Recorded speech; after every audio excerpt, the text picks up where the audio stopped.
Welkom by episode 5 van Karoo Kiwi.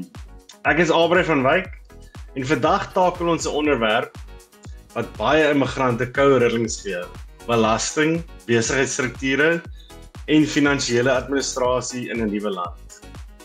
Hoe werk die IRD? Wat is GST? En waar begin 'n mens as jy jou eie besigheid wil begin?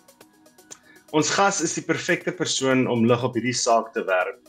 Heidi Kritzinger is 'n geoktroeëerde rekenmeester met jare se ondervinding. Sy en haar man het hulle eie besigheid en praktyk CB Services en dit het hulle begin nadat hulle van Suid-Afrika na Nieu-Seeland geëmigreer het, heelwat jare terug.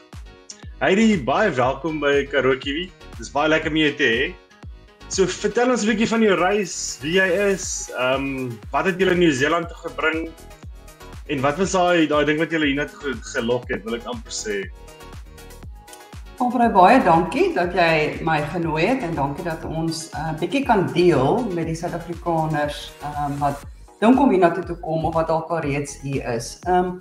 So ek het bietjie meer as 15 jaar terug besluit om Nieu-Seeland toe te kom en ek het eers gekom om te kom werk soek, soos wat ek dink baie mense doen. En ek was baie gelukkig om binne 40 dae nadat ek aangekom het in Nieu-Seeland te kon begin werk vir 'n auditfirma in Paia in die Bay of Islands, wat 'n verskriklike mooi deel is van Nieu-Seeland. So 15 jaar gelede hier aangekom en ek dink vir ons die grootste besluit was maar die kriminaliteit, die veiligheid. Ons het op 'n klein hoewe gebly in Suid-Afrika en jy kon sien regtig hoe dit al hoe meer om jou, dit al hoe nader raak. En ek sê altyd ek het gevoel soos 'n sitting duck. En so dit was amper half die, wil ek sê, daai push uit Suid-Afrika uit Nieu-Seeland toe. So bietjie meer as 15 jaar terug hier aangekom. Dit is 'n journey, nee. Julle is al amper deel van die meubels hier. Julle is eintlik maar al Kiwis, wil ek sê. Ja, ons Voel julle so. Ons sien dit gevolg en ons kleinkind is hier gebore. So ons is, ek dink al heeltemal amper half ingeburger. Great. So ons gaan nou oor na die lekker dinge toe van die podcast. Ons begin met 'n ysbreker. So hierdie is sommer net om vir 'n so tongenetjies. Watter een van hierdie bring die beste herinneringe vir jou? Of is vir jou die lekkerste 'n braaibroodjie of 'n sausage sizzle? 'n braaibroodjie, braai. Beslis. Nog steeds. Ek is nie dan mens nie. Ek hou nie van daai wors nie. Ek hou van boerewors. Great. Die rekenmeester se nagmerrie of droom is 'n skoenboks vol strokies of nog 'n zero app. 'n skoenboks vol strokies. Ja. Is 'n nagmerrie. Ons is paperless heeltemal, so geen strokie nie. Ja, dis die manier om dinge deesdae te doen, nee. So wat gee vir jou die grootste glimlag? 'n begroting wat perfek balanseer of 'n onverwagse belasting terugbetaling? 'n onverwagse belasting terugbetaling. Altyd lekker, so meevallend. Altyd welkom. Altyd. En dan laaste, as jy nou die naweek die sport opgehou het, hoe is julle hart nog? Springbokke of All Blacks? Springbokke, ek sê net go Cheslin, go. So dit is my held. Hoe is dit? Okay. Ja. Dis interessant. Hulle het baie goed gespeel hierdie naweek. Wat verby is. Ons het die vorige naweek by Eden Park gaan kyk. So dit was nou eintlik half so bitter soet, want ons sou dit graag in lewende lywe wou sien, maar nou is een van daai dinge. So kom ons gaan oor na die lekker gedeelte, die vleisgedeelte, wil ek altyd sê, is so kom ons fokus op belasting vir individue wat elke SAFA moet weet. So volgens jou, wat is die grootste verskil in persoonlike belastingstelsels tussen Suid-Afrika en Nieu-Seeland? Baie interessant. Ek is nou al lank nie meer betrokke by SARS of so nie, maar Ja. Ek half nou net as ek net kan oorhoofs kan vergelyk, dan is die topbelastingkoers as ek verstaan in Suid-Afrika is 45% vir individue en in Nieu-Seeland is dit 39%. So dit is definitief is die belastingkoers vir individue bietjie laer. Suid-Afrika het kapitaalwinsbelasting. Nieu-Seeland het nie 'n offisiële 'n direkte kapitaalwinsbelastingstelsel nie. Suid-Afrika het UIF, in Nieu-Seeland is daar ICC, so dit is die verskille. 'n Lekker ding van Nieu-Seeland is Nieu-Seeland het nie boedelbelasting nie. So want hulle voel hierso as jy erfgeld kry, was daai geld reeds belas deur die persoon wat dit vir jou nagelaat het, waar in Suid-Afrika is daar boedelbelasting van 20%. 'n Groot voordeel vir Nieu-Seeland is die 48 maande vergunning. As jy in Nieu-Seeland toe kom en jy word 'n tax resident hier, dan word jy nie belas op sekere inkomstes nie, soos op jou rente, jou dividende, as jy hier eiendom het, kapitaalwins of as jy uittreding aan die tyd of 'n pensioen kry. So vir die eerste 48 maande is dit 'n groot voordeel om te kom. Ek sou sê dit is die groot verskille. Daar's 'n dubbelbelasting vir inkomste. Ja, maar dit sal ek sê dis die kern daarvan. Ek dink die belastingstelsel is amper meer eenvoudiger en makliker as Suid-Afrika. Ek dink hier is minder kinkel en kabels beslis. Ja. Die ander een wat ek net van weet van Suid-Afrika gee vir daai primêre en sekondêre kortings waar Nieu-Seeland word jy van die eerste dollar af al belas. Korrek, dit is waar, maar as jy so ek dink dit is veral vir mense wat dan nou kom ons sê minder verdien, is dit meer voordelig en dan omdat wat jy dan nou oor hierdie sekere kerwe gaan, dan raak dit nou weer minder aan die kant. Beslis. Korrek. So 'n algemene vraag wat ons kry is, as ek net 'n salaris verdien en ek betaal PAYE, moet ek nog steeds 'n belastingopgawe indien? Goeie vraag. Dit is ek sê altyd vir mense as hulle hierso kom, jy weet, registreer jouself op MyIR, kry vir jou 'n login, want dan kan jy jou eie belastingopgawe doen. Die iets wat as 'n individu wat jy kan eis as 'n uitgawe hê, is jou inkomstebeskerming polis premies. So jy kan vra vir jou makelaar vir aan die einde van die belastingjaar vir 'n sertifikaat wat sê wat was jou bydrae, want jy mag dit eis as 'n uitgawe. So baie mense eis dit nie en dit kan maak dat jy dalk 'n paar 'n refund kan kry. En dan die donasies, mense gee donasies en jy kry 33 sent van elke dollar wat jy 'n donasie maak aan so 'n organisasie. So dan kan jy gelys by die ERD kan jy 33% terugkry. En dan 'n ander belangrike ding, baie Suid-Afrikaners, die eerste jaar as jy hier begin werk, is nie altyd dat jy presies 12 maande in jou eerste belastingjaar gaan werk nie. En omdat jy van die eerste dollar af vol belasting word, kry baie mense in daai eerste jaar, omdat jy nie 12 maande gewerk het nie, kry dan 'n tax refund. So nogal iets om aan gedagte te hou. Ja, dis 'n daai lekker meevallertjie waarvan ons gepraat het. Ja. So, wat is van die mees algemene wettige belastingaftrekkings wat immigrante dikwels nie van weet nie of miskyk? Ek dink jy het nou geraak aan die donasies. Ja, die donasies en die income protection, maar as jy 'n besigheid het of as jy scheduler inkomste verdien, dis nou soos tipies jou eiendomsagente wat kommissie verdien en so aan, hulle kry scheduler inkomste, is dan die home office of jou huiskantoor uitgawes. Dis nogal 'n lekker vergunning, want jy kan die persentasie, die vierkante meter wat jy in jou huis gebruik, waar jou kantoor is en jou tafel staan, kan jy dit terug eis as 'n home office of as storage. Baie kliënte gebruik hulle weet hulle garage is 'n storage area, so jy kan daar Yes. jy kan dit terugeis en ja, of sien kliënte by die huis en sê ek weet daar's regtig hulle gebruik die badkamer of so. Daar's natuurlik reëls en die ERD is gevoelig daarvoor, maar solank jy dit kan bewys en is dit nogal, ek dink is dit 'n lekker uitgawe wat baie mense dalk nie eis nie. So eis asseblief. Ja, nee, verseker.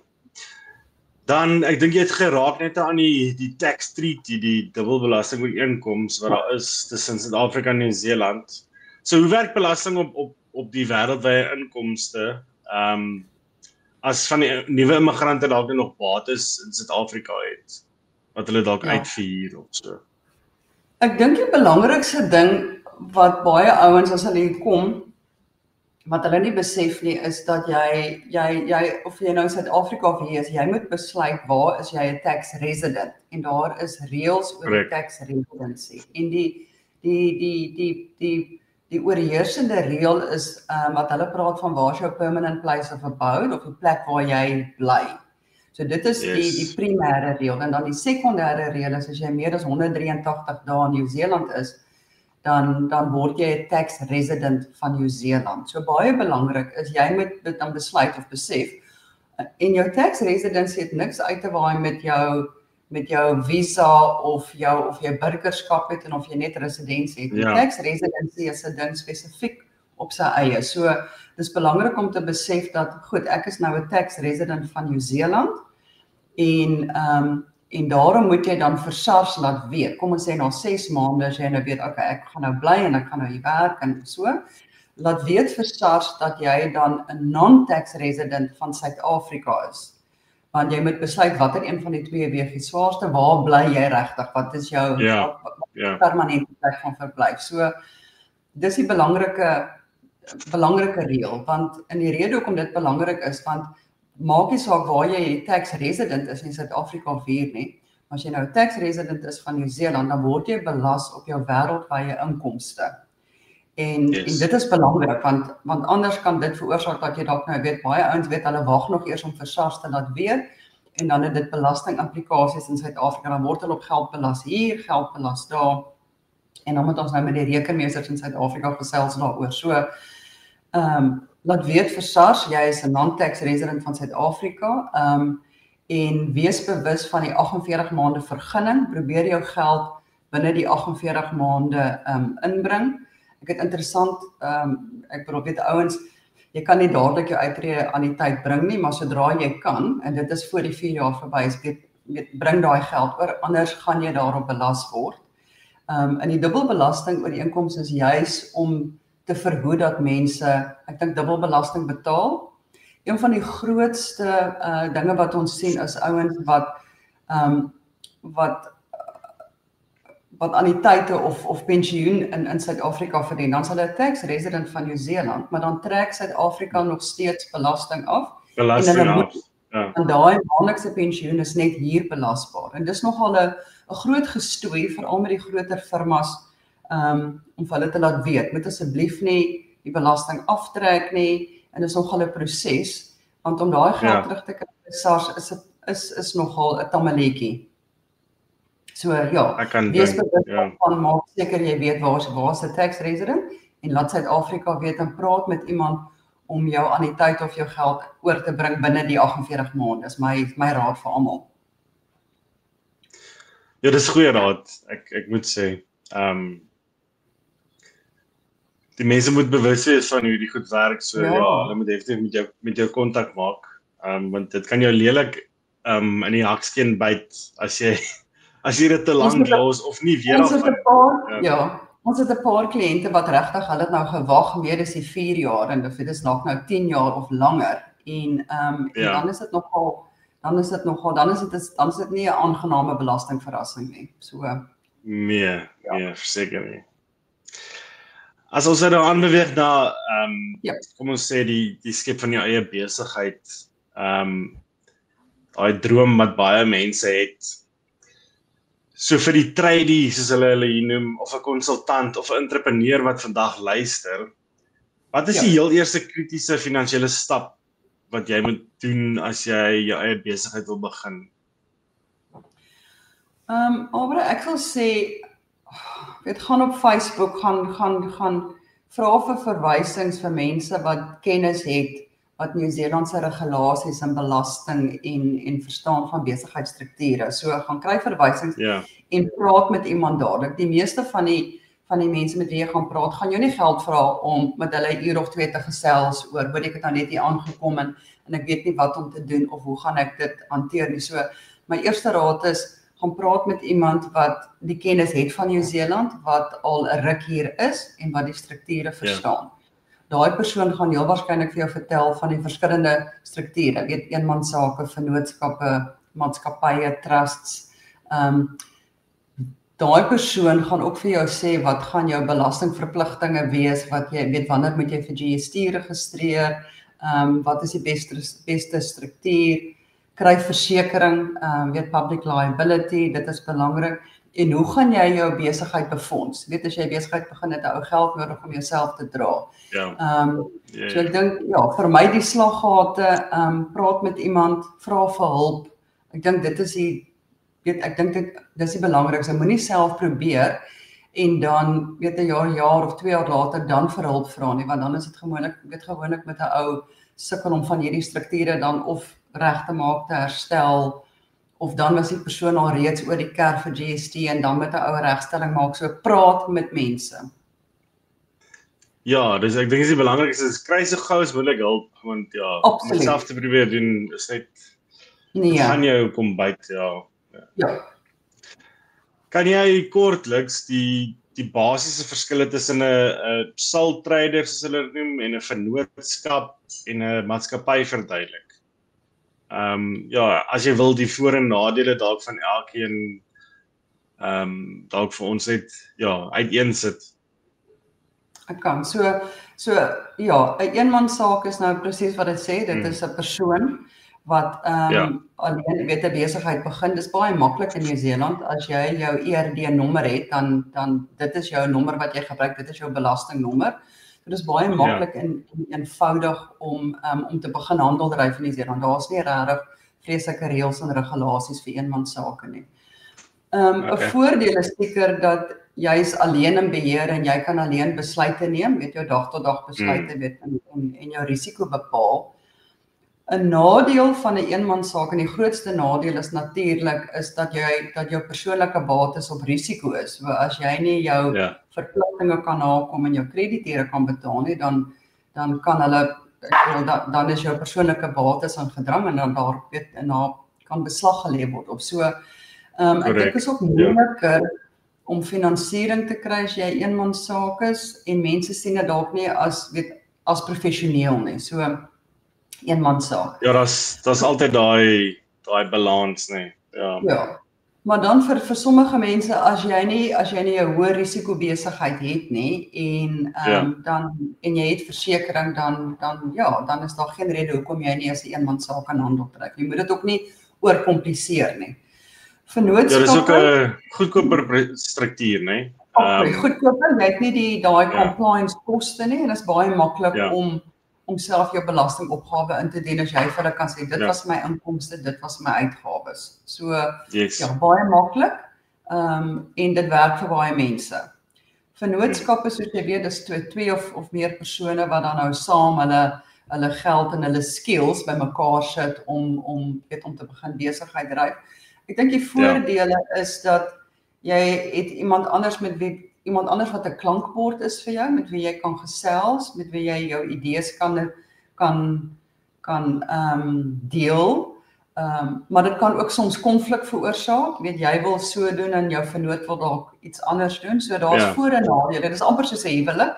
En ons sien dit baie dat twee beste partner, twee beste vriende begin 'n besigheid en dan, jy weet, en dan is hulle baie lief vir mekaar en 'n jaar later dan sit ons almal om die tafel en dan het daai verhouding skade gelei. So voor en nadele van dit. Ek dink die grootste nadeel van 'n vennootskap is dat jy kan word gesamentlik en afsonderlik afspreeklik gehou vir mekaar se skulde.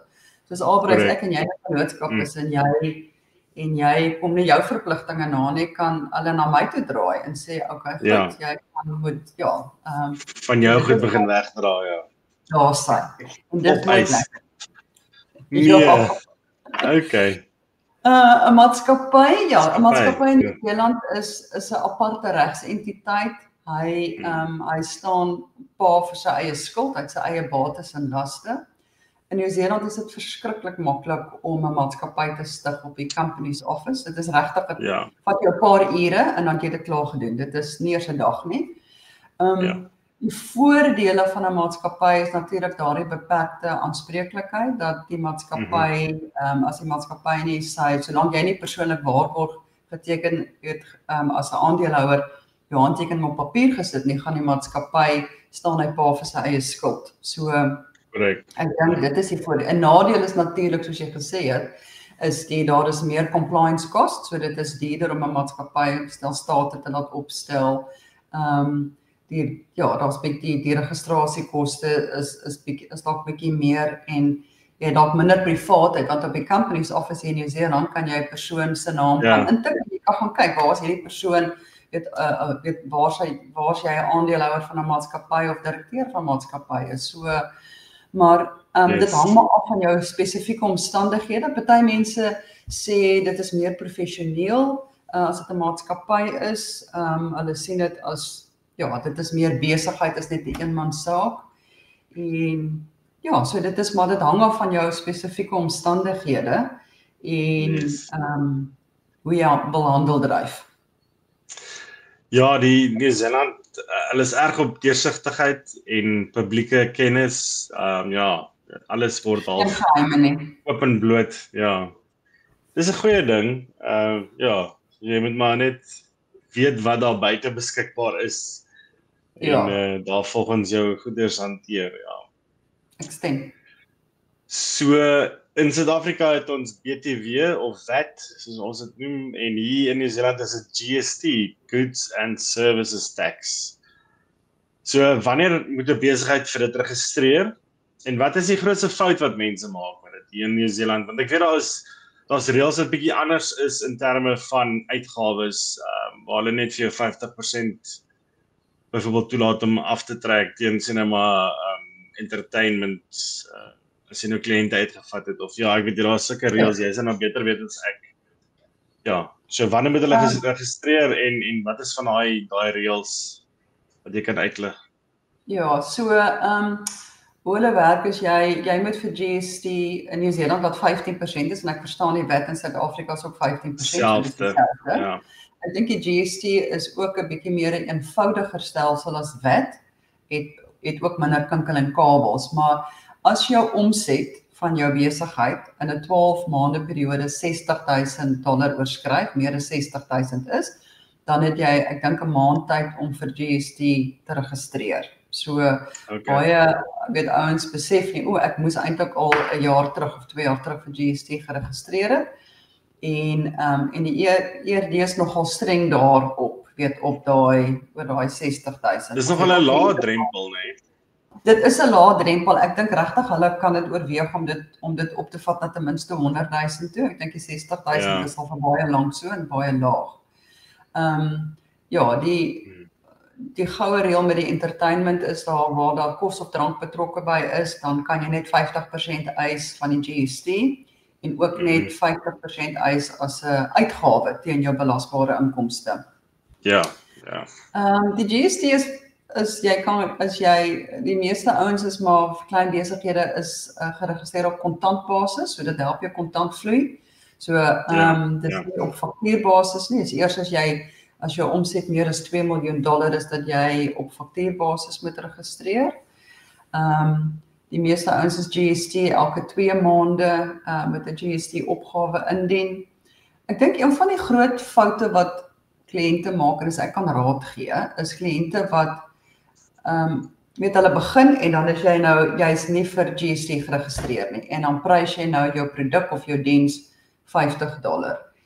En dan gebeur dit soms dat, nou moet ek vir GST registreer en nou moet ek 15% bysit en dan is kliënte nie gelukkig nie. En dit klink dalk nou regtig simpel, maar mens moet van die begin af amper jou prys regprys, dat jy nie jouself Korrek.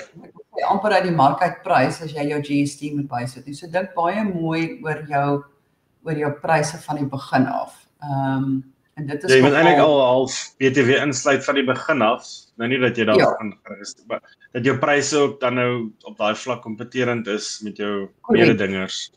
Korrek. Ek dink so as ek kan raad gee, dink daaroor en hou dit in gedagte, maar die GST stelsel is eenvoudiger as die BTW stelsel in Suid-Afrika en en met sagte ware so Xero as jy help dit baie en maak dit baie makliker.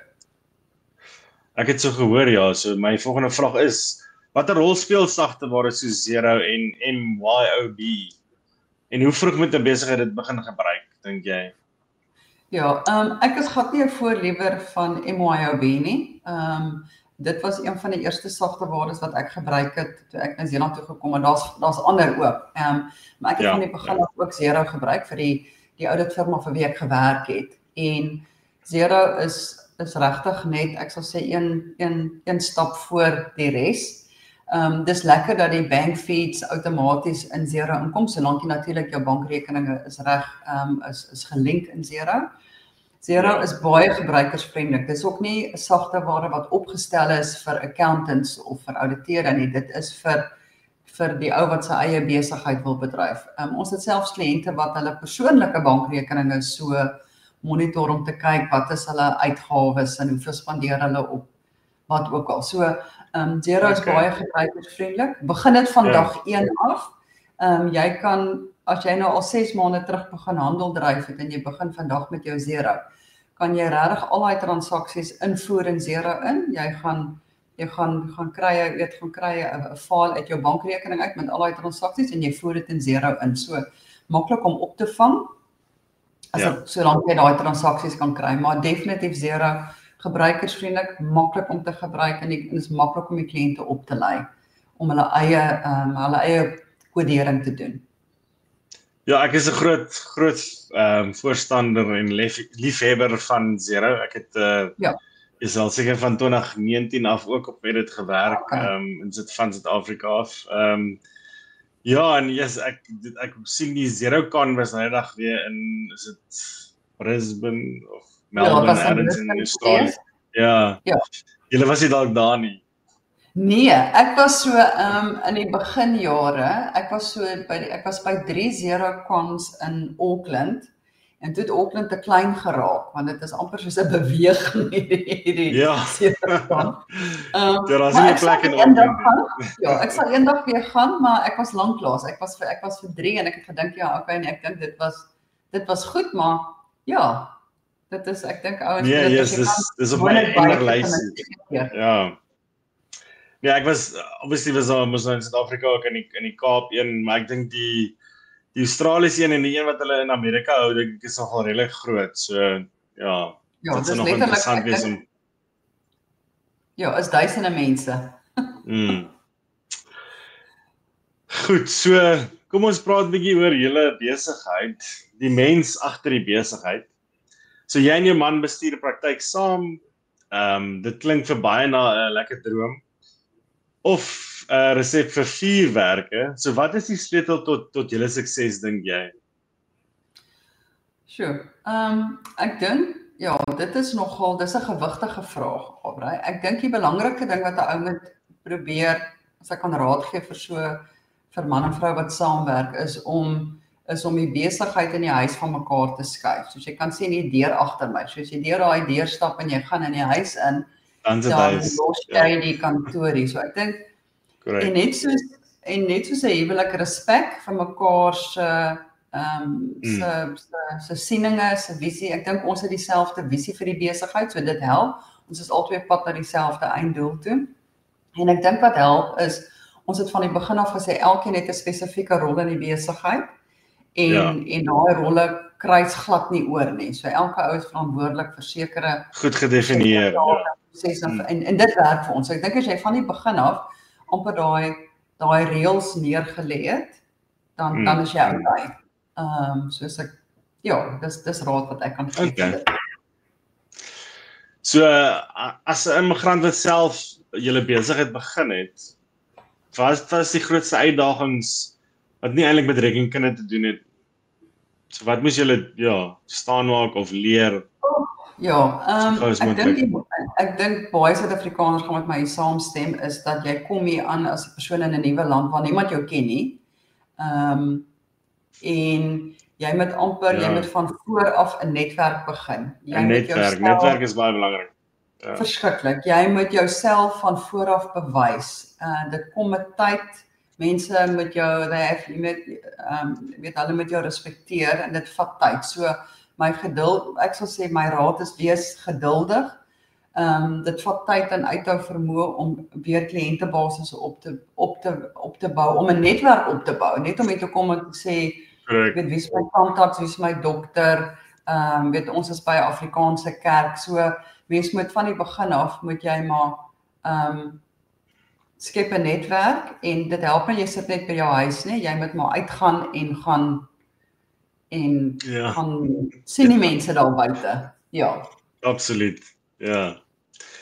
So watse raad het jy vir hierdie Suid-Afrikaners wat nog huiwerig is om daai sprong te maak na entrepreneurskap? My raad is spring. Ja. Dis my regtig. Doen dit net. Jy weet baie keer hang af. Jy soos jy hang vas aan die tak, maar dan is jy so ver van die grond af. Jy gaan nie val nie. Ja. Ons kan getuig van baie suksesverhale. Kliënte wat hier aangekom het wat van niks af begin het, wat groot besighede het. So my raad is spring, doen jou huiswerk en praat met kundiges. Maar moenie huiwer nie. Dis baie goeie raad, ja. Veral daai laaste een, praat met die kundiges, ja. Moenie self sukkel nie, daar is mense wat al die pad geloop het, jy hoef nie die wiel nou weer te herontdek nie, so. Glad nie, en nou sit daar, ek wil vandag met Facebook, jy kan net op die Afrikaanse groepe 'n vraag vra, en jy kry ongelooflike raad, en dit kos jou niks nie, en mense gaan vra. Ja, dis een van die goed wat ons hier ook probeer bewerkstellig, so. Ja, ons nader na die einde, dit was vir my baie lekker, maar voor ons nou klaar maak, net so laaste paar vragies om mee af te sluit. So het jy 3 finansiële wenke vir Suid-Afrikaners wat in hulle eerste jaar hier in Nieu-Seeland is dalk? Ja, ek dink my eerste raad gaan wees, lewe binne jou vermoëns. Ek sien baie Suid-Afrikaners wat hier aankom en die eerste ding wat hulle doen is gaan koop. Alles nuut en mense het nie nodig nie. In Nieu-Seeland is dit baie maklik om vir jou gaan tweedehandse kar te koop. Dit is maklik om 'n kar te koop en om jou naam te sit. So lewe binne jou vermoëns, gaan koop 'n tweedehandse kar, gaan koop tweedehandse meubels op Marketplace, gaan na die opshops toe. Ek is baie lief vir die opshops. So lewe binne jou vermoëns. Begin van die begin af, ek dink met die gedagte om jou kredietwaardigheid op te bou. Ek dink dit is belangrik. Begin bewys vir die bank jy kan spaar en jy lewe binne jou vermoëns. En dan Correct. Nog 'n wenk sal wees bewus van die 48 maande vergunning. So as jy geld het van Suid-Afrika of jy het nog 'n huis of beleggings, is om as jy dan besluit dat jy hiernatoe gekom, is om dit so gou as moontlik te gelde te maak en oor te bring, sodat jy nie onnodig belasting betaal nie. Ek dink dit is my raad. Great. So, wat staan vir julle wat al 15 jaar is? Wat staan uit van die lewe hier wat nog wat nou nie werk is of die algemene lewe in Nieu-Seeland? Ek dink nommer 1 is die veiligheid en die rustigheid.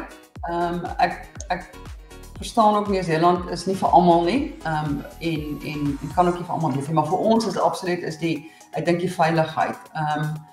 Die mooi natuur in die buitelewe. Ek is baie lief vir stap en ek gaan stap soos die Waikato River Trails. Ek gaan stap baie alleen op my eie en dit is my lekker. En ek het nog nooit bang of onveilig gevoel nie. Ek was nog nooit. Jy hoef nooit oor jou skouer te kyk, ja. Oor my skouer te loer nie. Ek dink nog iets wat vir my uitstaan en ek dink dis ook omdat ek het op verskillende plekke gewerk is die multikultuur van Nieu-Seeland. Hier is seker amper 200 verskillende mense van lande wat soos 'n smeltpot hier saam is.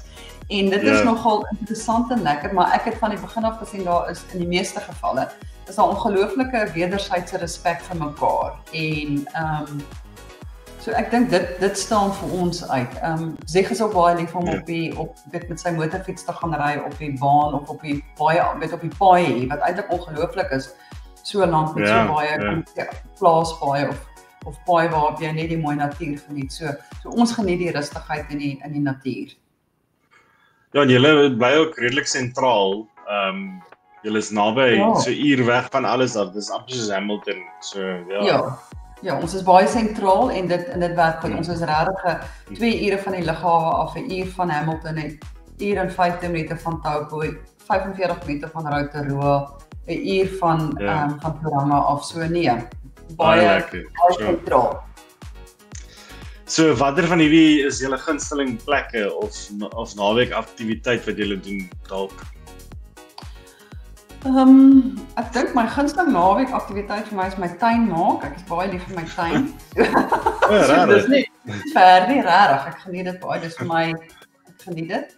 Ek is baie lief om sommer in die kar te klim en gaan op 'n roadtrip, 'n day roadtrip. En weet alles kos nie geld in Nieu-Seeland nie. So as in die winter sal ons in die kar klim en dan besluit ons ry Taupo toe en gaan eet 'n pizza daar op die meer op. Hou verby en gaan na Antaroa toe en gaan met die kabelkar op vir die sneeu of ons hou van rondry en ons doen sulke daytrips en is baie lekker. So dis maar ons naweek aktiwiteite. Ja, dis baie lekker. Dis die geleenthede wat Nieu-Seeland se bied is wat jy sulke dagtrippies kan doen en soos jy sê daar's baie goed wat nie geld kos nie, maar absoluut nie. Maar 'n pizza op Taupo klink vir my lekker. So, daar's oulike plekke op die meer. Waar kan ons luisteraars jou en CB Services vind as hulle professionele advies benodig? So hulle kan vir ons webtuiste is cbservices.co.nz en ons e-mail kan jy stuur na info@cbservices.co.nz. En ek wil dalk net noem, ons het gesien as gevolg van daar's 'n groot vraag amper vir 'n nuwe dienslewering vir Suid-Afrikaners en dit is ons noem dit ons Kickstarter. Suid-Afrikaners wat daaraan dink om 'n besigheid te begin of om 'n besigheid te koop, om hulle regtig te help en hulle hande vas te hou met die pad, slaggate te vermy en en hulle van goeie diens en hulp te kan gee. So as daar ouens is wat daaraan dink, praat asseblief met ons. Dis wonderlik. Ja. Heidi, baie dankie. Dit was ongelooflik lekker. Dat jy hierdie komplekse wêreld, jy het gesê dis meer eenvoudig as Suid-Afrika. Van Nieu-Seeland se finansiële bedrywighede en belasting vir ons kom opbreek het. Ja, dankie. Ek waardeer jou tyd. En dankie dat jy met ons gedeel het.